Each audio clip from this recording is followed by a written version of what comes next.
Welcome to Strung Out, the podcast that looks at life through the lens of an artist.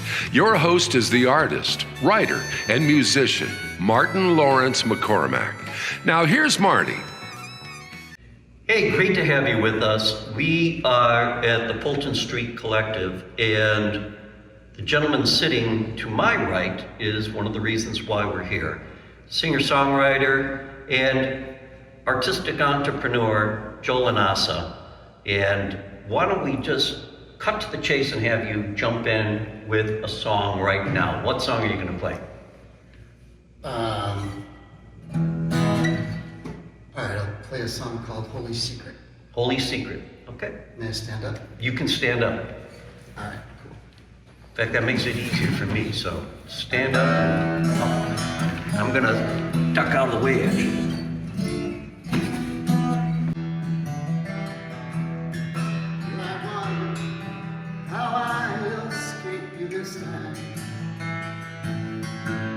Drive stony beauty through the night, and I know you'll catch up with me someday, but tonight you're just a memory I deny. Oh, tonight you're just a memory I deny.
First of all, I always like to ask, just for inspired and coming singer-songwriters, tell us a little bit about your guitar. Anything special about it, or?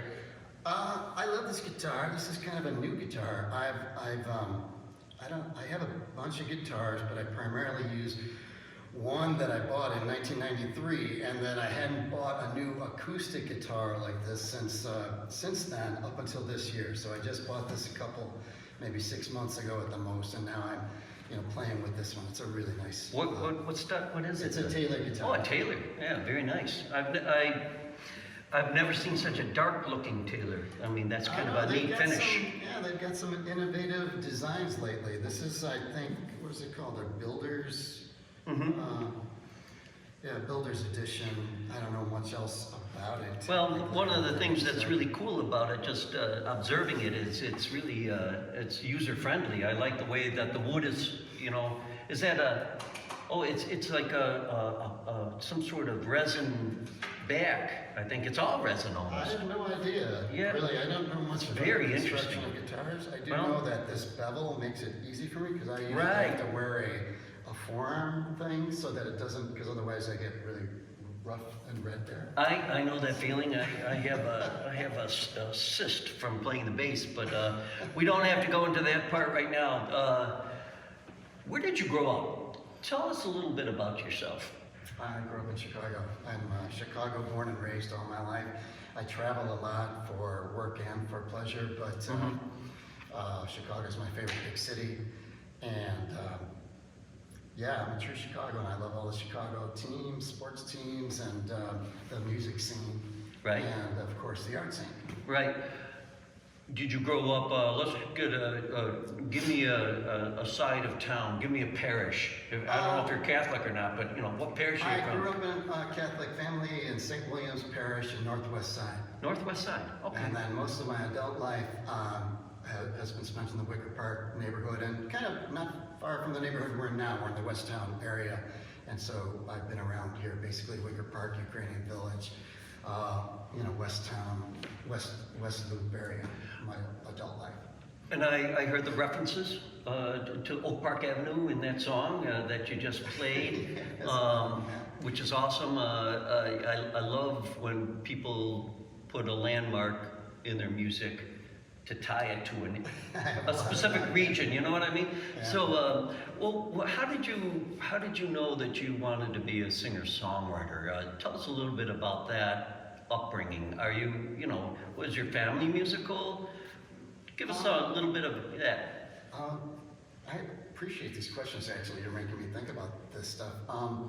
My family was pretty musical. My mom and dad always had music playing, and my dad exposed me to singer-songwriters at an early age. He was a big Bob Dylan fan, Johnny Cash, and there was this guy, not as well known, but made a big impact on me, named Marty Robbins. Oh, of course. He had all these, his songs were all stories, and he made up like an environment. There were songs about the Old West, about cowboys and stuff like that, and what it was like. And it was like he projected himself into this other version of reality. Mm-hmm. And somehow that really, struck home for me. And then my dad took me to a concert with Marty Robbins one time. And I think more than any other singer-songwriter at an early age, I was like 5 years old or something when I went to this concert. And when I loved Marty Robbins, and so I think he is more responsible for me becoming a singer-songwriter, I don't know. That's kind of like, it's just off the top of my head. That's kind of like. I think that's very cool. Marty Robbins, of course, is he actually could write a long song like El Paso. Yeah, El Paso was the. And it was a song that, like you said, it was a great story song. You didn't get bored with it. You didn't know what was going to, I always compare him to somebody like Don McLean that wrote American Pie, where you kind of scratching your head, and you're wondering, okay, I go through all these Dylan-esque kind of metaphors to figure out that this is about, the airplane crash maybe out in Iowa with the Big Bopper. But Marty Robbins, not only did he have just a killer voice, beautiful voice, I always thought, and he had that backing harmonies. I mean, it was true Western, of country Western, but you're right. One of probably the most prolific writers of a story song. Yet he could turn on a dime. He did, a white sport coat and a pink carnation. That's going back to his 50s kind of thing. What a what a great person to have as your influence, I think. He was one of them. There are a bazillion other ones. I just know, that was when I was a kid. It's one of my early childhood memories. Right. Because it was with my dad. It meant a lot to me. Sure. Over the years. And then I know I became as I was in grade school and everything, I wrote short stories and poems a lot. And then when I got to high school, I figured out that girls like guys who played guitars, and so I started playing guitar. I wish I would have discovered that myself in high school. Yeah. So that turned into the short stories turned into songs. So you're a writer as well. Do you write still? I haven't sat down to write a story that was not in the form of a song in many years. But I think most of the songs, or many of the songs I would say, do have kind of like a theatrical kind of approach or a story. Like I almost pretend like it's a movie, like I'm writing a movie, and movies have influenced me and stuff. I can see that in your stage performance. First of all, you're the first person that has said, "Can I just stand up and play?" on going on to 3, almost 4 years of these podcasts. So I love that fact that you know your comfort zone, and that when I've seen you play live over the years, I always felt like you had a Springsteen like delivery of energy.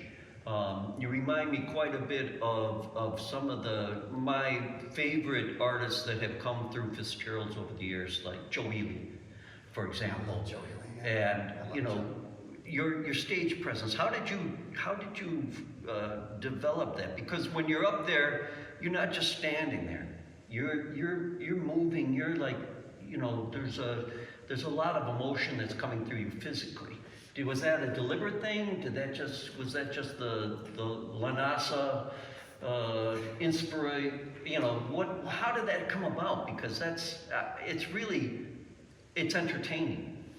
I don't know, Marty. I mean, it wasn't something I consciously said I'm going to have this particular style or not, but I do it just happened naturally. I mean, even from those really awkward times in high school where I could hardly play, it was just very emotional. Like, it's very hard for me to actually play a song without feeling the emotion of the song, especially if it's a song that I wrote.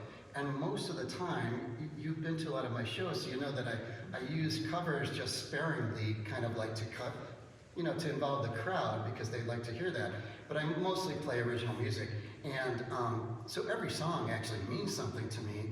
And I don't purposely try to do it, but it's important to me, and it happens this way for me, that I just take on the role of the character in the song, and I leave Joe Lanasa behind.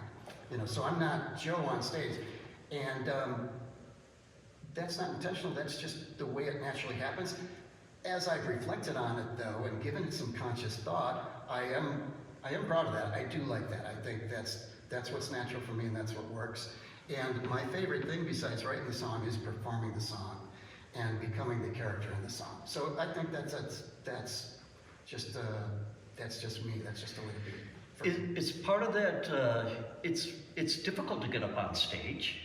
And over time, it can wear you down. So maybe by becoming the character in the song, is that a way in which you're able to keep Joe Lanasa safe and sound?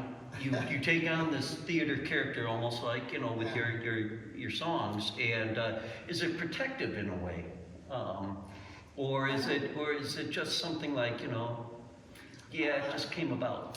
Yeah, I don't think it's a way necessarily. Well, I guess yes and no. I mean, I'm not nervous if I'm playing a character. I'm nervous if I don't believe in the song well enough to be the character. Okay.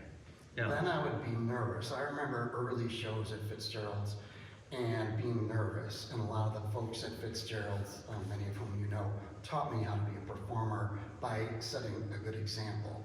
But I know that, what I learned was just that if you believe in your song, then you won't be nervous. You might have an excited energy and be nervous in a way, but not in a negative way, the kind of way that makes you feel like you have to hide it. If you believe in your song, you just go out there and you play it. you know, and some people are going to like it and some people are going to love it. But if you believe in the song, that's what makes the difference. If you don't believe in the song, you frankly shouldn't be doing it. Right. That's very especially on stage in front of a bunch of people. You got to have some level of commitment to the music in order to. You better have a lot of commitment. You remind me then of some of those great songwriters like Harry Chapin. Then Chapin was able to take a lot of songs in which there was a character. And I always felt like, even though I never saw Chapin live, listening to his music, he was that character. He would, like the Taxi song, where he is a taxi driver in that song. Yeah. And do you find then, by doing that, are you writing songs specifically then for Joe Lanasa to perform on stage? So does your music, is there always a character, I guess, is what I'm asking? For most of the songs, there is a character, and most of the songs are derived from some energy that I feel within. Usually, some combination of experiences and combinations of people, of relationships. Okay. And so it's easy to get into that role and to play it from the heart, because that's how the song started. That's how I started writing the songs. Mm-hmm. So I don't know if I answered your question, but sort of, kind of. But I'm gonna get at you again. Do you have siblings? Are there any other musical Lanasas that we don't know of? Or? I have 3 sisters and 2 brothers. None of them actually play or perform music. I have a son and 2 daughters, and my son plays drums with me in my band sometimes now. How old's your son? He's in his late 30s. Late 30s. Wow, you started early, man. Because I have like a 10-year-old daughter. I know I'm a late bloomer, but that's just another facet that I think is great. So you're bringing along, there's this musical gene that obviously is traveling along in the Lanasa clan. Yeah, Mike loves it, and he's a good drummer. He's a good drummer and also plays from his heart, which he has in common with me. Wow. Does he write as well then? Not that I know of. He hasn't been writing that I know of. But he, like I said, he does play from the heart, and that's what we have in common. And these days you're out in Wauconda, Illinois. You're living in Wauconda, Illinois since COVID. Yes, it used to be my parents' home. It's a small horse ranch, and so I love it. I love the green and the fresh air. But I am probably more of a city kid at heart. I have the Fulton Street Collective here, which is in the heart of the city, and so I'm here every week, 1 or 2 nights a week, and that allows me to have the best of both worlds. You and I are then opposites, because I'm a country boy that am in the city. I grew up on about 24 acres out in Woodstock. We had horses, sheep, pigs, everything. I miss it dearly, but I married a city girl, and I thought I'd never be in Rogers Park. I'm in Rogers Park. It's great. But do you still have horses? We do. Good. We always have 2 or 3 horses on our property. Do you ride? I ride.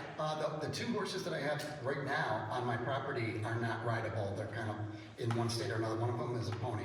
But I still ride. All right. I still ride with some of my friends' horses and things. Let me know when you want to go riding. Do you ride English or Western? Western. All right. This is where we're finding a lot of common ground here.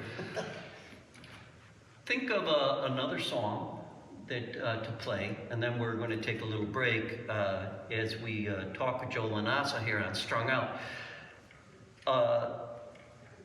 Give us a song, and I'm just going to, and if you don't have it, that's okay. Give us a song that has a character that you feel like really represents you or a loved one that, one of your most poignant songs. I don't know, I'm just stabbing in the dark. I want to see, for the listener, your interpretation and your presentation, because you're one of the few people I know that talks about stagecraft with music, and I find that really fascinating, because there is a lot of stagecraft that's important for music, and I think the most successful musicians have a little bit of the thespian in them, And have you ever done theater?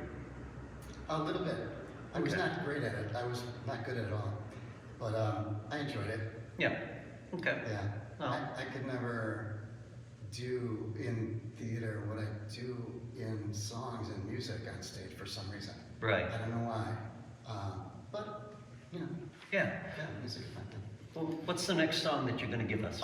With what you just said as a intro, I think I'll do one of my older songs that might be closer to the way you describe. Okay. More representative of my constant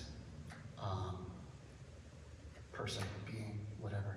Okay. Great. What helped me merge my early songwriting and then actually turning into performance was Scott Momenthy, who you know. So I have to kind of give him a little credit.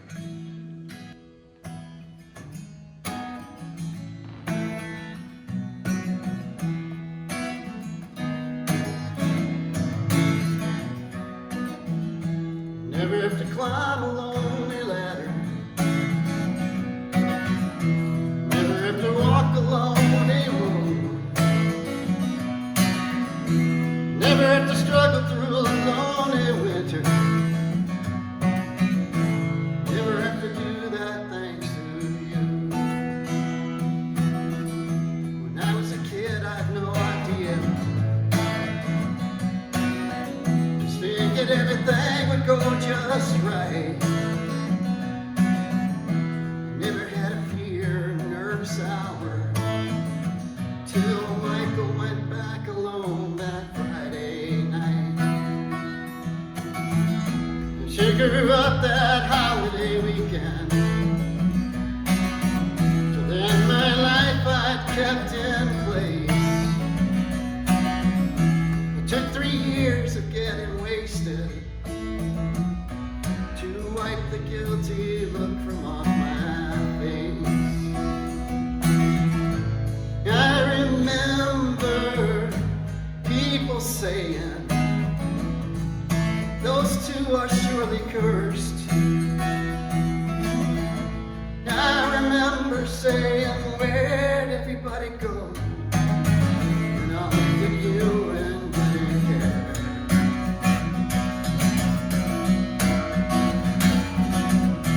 Never have to climb a lonely ladder. Never have to walk a lonely road. Never have to struggle through lonely winter. Never have to do that thanks to you. Now you and I, we had our troubles. Had a sharp bends in the road. God knows that night I thought I lost you. But your courage and your strength I'd never known. Through our darkest hours at least we were together. I didn't really see it that way at the time. But now I know the love and the faith you gave me turned out to be the reason for my life. I remember people saying, those two are surely cursed. I remember saying, where'd everybody go? Then I looked at you and didn't care.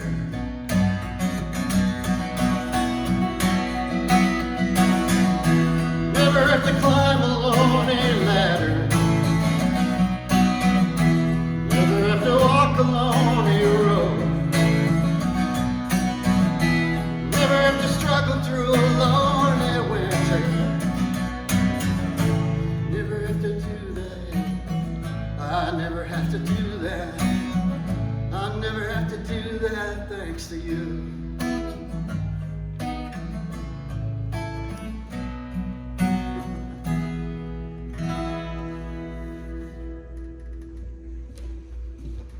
All right. Well, we got Joe Lanasa here, and we're going to take a little break, and we're going to be right back with a little more of talking about all the singing, songwriting, and everything else that's in the world of Joe Lanasa, a fellow equestrian. You are on Strung Out. Hey, want to show your support of Martin's artist endeavors? Buy Me a Coffee is an online site that makes supporting Marty easy. In just a few taps, you can make a payment of any amount, and no account is needed. You can also decide to become an ongoing supporter. Go to martinmccormack.com and click on the words Support Martin. Let's help Martin keep it all caffeinated.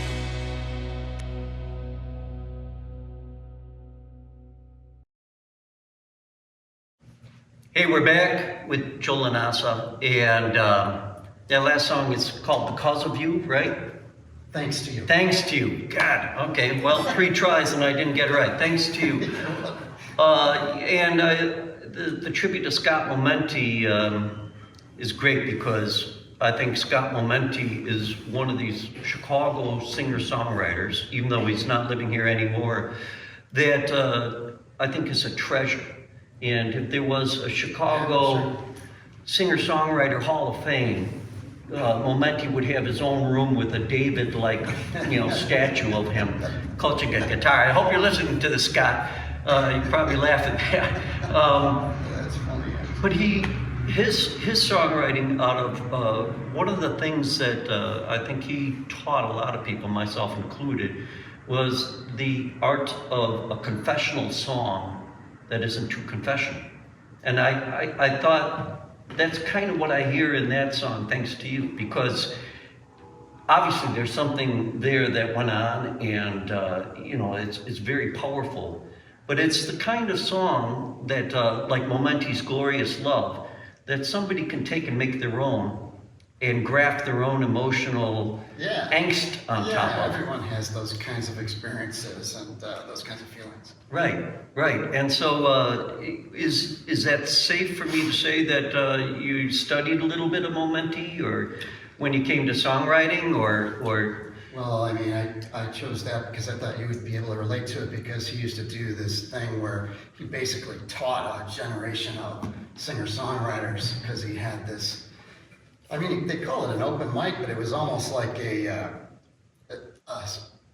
performing songwriter tutorial. He didn't just teach you, he really didn't teach you anything about writing. Like, he didn't tell you this is how you write a song or anything, but he told you how to perform. Like, he had this thing that he wanted to make it a show, not an open mic. And so he insisted, and he was really stricter than anybody else that I ever saw in like open mic or open jam situations. And this is going back, this is, more than 20 years ago. And, I mean, I took guitar and I learned it, and he taught me the basics of performing, like never apologize, and, believe in your song, and then just go out there and play it, and you're not in your living room, this is a show, and do it. So it was a tutorial. It was like a class. A master class in how to be perform. Especially a solo performer on a stage. There's actually, most other musicians will probably agree with me that the hardest thing that any musician does is do a solo performance on a stage in front of a crowd and keep the crowd's attention for any length of time, even one whole song. But then especially, you think about the performers who perform an hour-and-a-half show without a band, and if you can do that, then it's easy to play in a band once you learn how to play in a band. That's great advice that you just gave. I always worked with Brian, and I was always grateful for that, because you had that wingman, kind of not only to perform and perform against and perform with, but you also had that person driving the car too. I mean, traveling, and there's that physical aspect of being a singer-songwriter, which is a very lonely road to hoe, in the sense of going out and playing a place, and I don't know, you're driving back, it's late, there's that aspect of it. And Momenthy and Jim McCandless, some of these singer-songwriters of this era, really kind of their pedigree. It's nice to see that other singer-songwriters like yourself were also influenced to some degree by his showmanship, because I think that's that arc that goes all the way back into Prime, goes back into Michael Smith and all these other singer-songwriters that were fairly huge stars. I mean, Christopherson discovered Prime and here in Chicago. I mean, that was that kind of pedigree that we should be very proud of, I think, as people that live around the greater Chicago area and in Chicago itself. When you start... There's to Chris, by the way. Yeah, Chris Christopherson, yeah. Who again, what a great example of a singer-songwriter in the sense that wrote stories. Yeah. You know? Yeah. And he never really was a big fan of his own voice, but he was able to deliver in such a way that people were mesmerized. He was a big success of the fact that other people again were able to take his songs and make them their own. Me and Bobby McGee will be probably the school book textbook example of how to write a good song in such a way that somebody else can take it and make it a whole other thing, but he can play it. And I always wondered, I have to look at that song to see, he wrote it, me and Bobby McGee, was Bobby McGee, when he wrote it, Bobby with an I, was he always writing from the female perspective? I don't know either. Tell me this with your writing, I like to ask, how do you go about it? When you sit down to write a song, where does the muse hit you? I don't usually plan to write a song necessarily. I plan to play a lot, and then get inspired during that practicing or whatever. Mm-hmm. I'm not a person who sits down and says I'm going to write a song about a parrot and playing tiddlywinks or something like that, and then can do that. I never do that. I am usually just playing something, and something hits my brain and comes out in the guitar while I'm playing. And I usually also write the music and the words at the same time. Oh, cool. That, and then the other way that I often write songs is I'm really big on trying to be aware of my dreams and stuff like that. So a lot of songs are written because I dreamed it, and then I wake up and I grab the guitar and I try to put it down.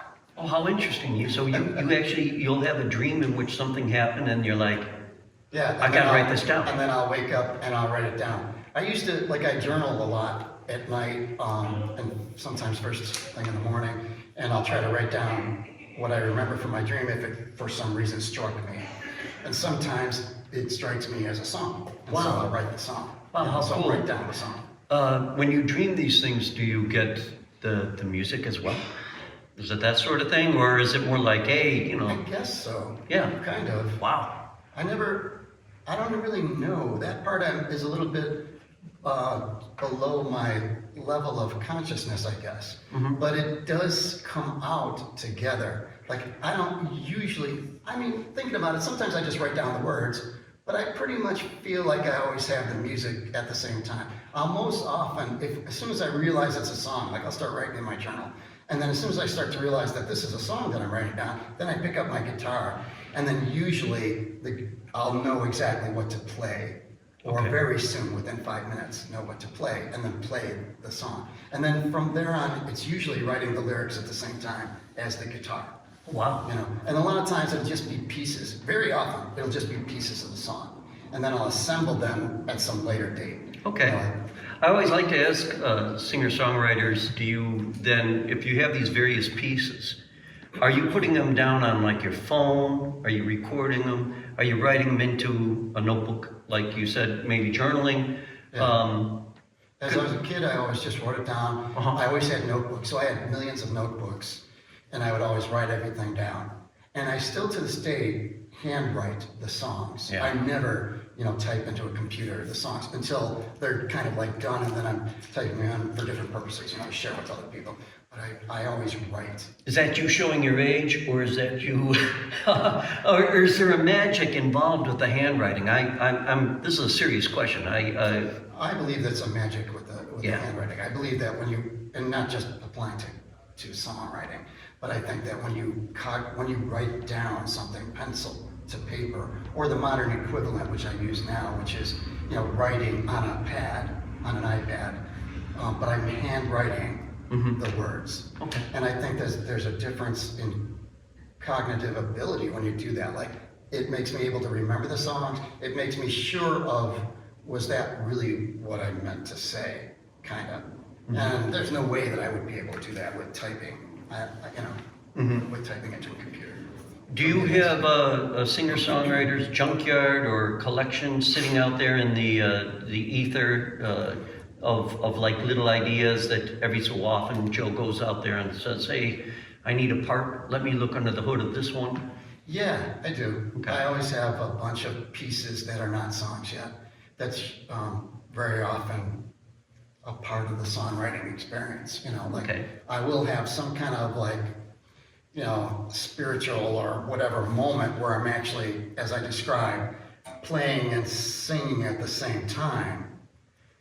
But then at some point I'll recognize that, oh, that's what that other part was for, and then bring it back in, and that'll be the bridge of the song or something, like, wow, that was the bridge of the song or something. Usually when you're just sitting there and you're just like, serendipitously inspired to play something. Right. You do that, and it's usually you're thinking of like the chorus, or I'm speaking first person. I'm usually thinking of like the chorus or something, or the hook or whatever, something that makes it memorable, like that I just like, oh, this has to come out, so I start playing it, even during a band rehearsal or something. And then usually I'll add these other pieces that were like in that library or whatever, that they were there. They're always in my mind, or they're written down, or they're recorded somewhere. Cool. I record little pieces too all the time. I have a recorder and I just always record. Before we have you play a song to bring us out of this podcast, and we're going to have a second podcast because there's too much to talk about with Joe. What I was going to ask is, do you perform these days more solo, or do you perform with your band? I know you used to have, and do you still have the Joe Lanasa Band? Is that still in existence, or? Oh, great question. So we were playing through 2020, and then got interrupted. I played mostly in bands up until that point. COVID interrupted that process. And then since then, I haven't played with the band, which I miss dearly. Since then, I play solo. I've been writing music still, and I'll play solo wherever they'll let me play. And also I moved, so I have this whole other all Northern Illinois set of bars and places that'll let me play. So it's a completely different experience. But I miss the band. And now recently, we've started talking about putting the band back together, and actually kind of have our first gig or two lined up, and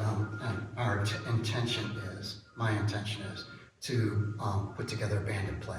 A lot of the people that I used to play are not interested for one reason or another anymore, so I'm always looking for new people. Fortunately, when you play out a lot, even solo, you meet musicians constantly. It seems that most of my friends are musicians. Yeah. So, right now, I've reconnected with a bass player who I love, and he and I have both expressed an interest in putting together a band again. So we're going to do that with him. Do you think your son will drum on it, or do you think you'll? Yeah, I'll ask my son first, Mike, to drum on it, and then we need a guitar player, and we'll start playing again. Because there's nothing more fun than playing and putting these musics. It's like taking a screenplay for a play, and just talking to your friend in the living room about it. That's like like solo performing, but to actually create the play and have actors and everything in it, that's like being in a band. There's nothing so more I want to exciting. have the band. Yeah, absolutely. So I want to do the band. In the meantime, where could aspiring guitarists that want to be part of the Joe Lanasa Band find you? Are you on Facebook? What's your website? Or do you have, how does somebody get a hold of your music? Oh, thank you for asking. I think you can reach me at JLB Singer on most socials. So JLB Singer, like Joe Lanasa Band Singer. And so that would be Facebook, Instagram, or whatever at that ID or whatever. And yeah, that's probably best. We normally, always have a website and stuff like that, but that's been kind of like just rusting away somewhere. I don't even know. But we'll probably start all that stuff up again in the next month or so. Yeah. Since we're getting serious about playing again. Sounds like you're getting the machine going again, and so watch this space. But that'd be great to people can Google. In the meantime, they can hunt you down through the Fulton Street Collective. I was just going to say, we would probably advertise. The Fulton Street Collective has a whole social media, process and machine and people staffing it and everything, and they do a great job. And I would probably promote my band through there as well. Great. So that's a good place to check every now and then. FultonStreetCollective.com. And I'm serious this time. Before you play your song, you said, and it really caught my ear, you said something in regards to building your dreams or realizing your dreams, just in conversation about 10 minutes ago. So my question to you is this: what dreams do you still have to realize? Well, that's a great question. I mean, I kind of live a dream life, I have to say, which I'm very grateful for. And my dream is to continue that, is just to continue to have rich experiences and to experience life. And relationships, just being good to everybody so that we have great relationships. And I don't have a dream like a bucket list, like I have to go to here or go there, things like that. And I have achieved things that other people dream of and never get to achieve, and I'm very grateful for that. I'm constantly, with every breath I take, I'm very grateful of that. I mean that in very specific and very general ways. And so everything after that is frosting on the cake, and my dream is just to make sure that I keep enjoying it and appreciating it. Well, that's I'm a lucky man. That's well said, and you are a lucky man. I guess we're all lucky to be able to be in what we're doing. Yeah. And For sure. what's the name of this final song? Good thinking. Let's see which I play. All right, I'll play a newer song. What's it called? Let's play Devil's Gonna Dance. Devil's Gonna Dance by Joe Lanasa.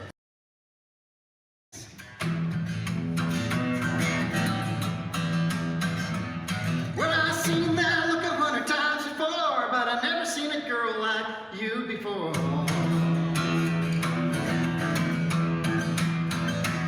And I ain't gonna thank no lucky stars, but I don't give a damn who you really are.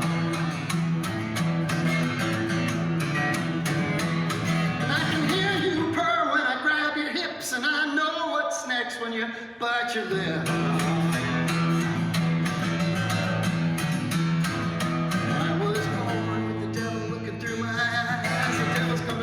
With you tonight. Kiss me, little angel, look into my eyes. The devil's gonna dance with you tonight. The devil's gonna dance with you tonight.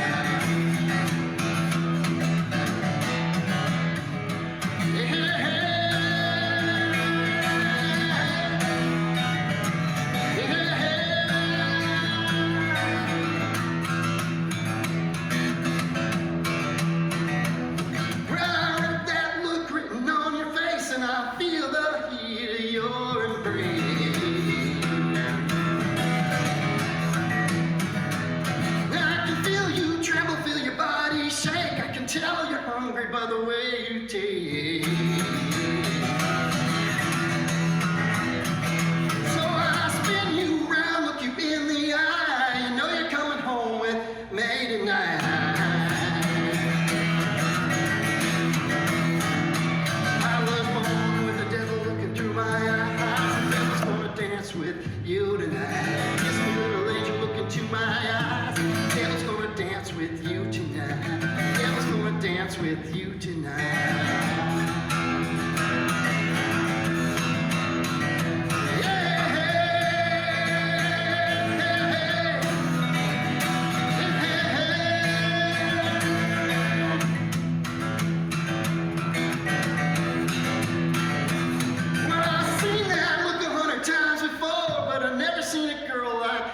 you before. All right. Hey, listen, guys. Well, I want to thank you, Joe Lanasa, and we are going to come back with another podcast with Joe's other world, which is this whole Fulton Street Collective, and who knows what other surprises you may have. But what a great singer-songwriter. Wonderful example of really putting his heart and soul into music, and this is what makes Chicago songwriting so great. Thank you for being just who you are and what you're doing. And you guys, make sure you catch not only Joe's music on Spotify and stuff like that, but get the next podcast that's coming up. We'll catch you next week. Bye-bye. Thanks, Martin. Thank you for listening. For more information about this show or a transcript, visit martinmccormack.com. While there, sign up for our newsletter. See you next time on Strung Out.